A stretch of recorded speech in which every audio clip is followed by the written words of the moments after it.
Nazario দিনহো কাকাদের পর ব্রাজিলে যে দলটা ছিল, নেইমারের মতো স্কিল, দানি আলভেসের মতো ডেডিকেটেড প্লেয়ার, থিয়াগো সিলভার মতো ওয়াল, মার্সেলোর মতো ম্যাজিক্যাল পাস, ডেভিড লুইসের সেই দৌড়, উইলিয়ান অস্কারের ম্যাজিক, কৌতিনহোর মতো ডি বক্সের বাহির থেকে কিক, এসব আর ব্রাজিল ম্যাচে দেখা যায় না।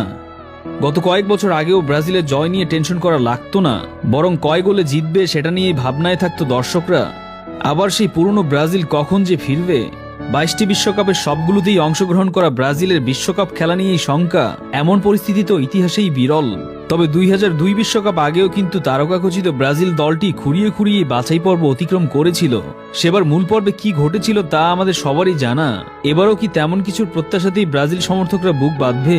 তার উত্তর সময়ই দেবে। যুগের পর যুগ ব্রাজিলে অনেক কিংবদন্তির জন্ম হয়েছে নান্দনিক সাম্বা ফুটবলের কারিগরি দিয়ে, আর গত এক যুগে তার ছিটে ফোটাও দেখা মিলে না।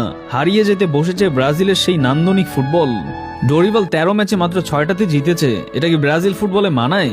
এইরকম একটা স্ট্যাট দেখার পরও প্রেসিডেন্ট বলেছে 26 পর্যন্ত নাকি ডাগ আউটে সেই থাকে।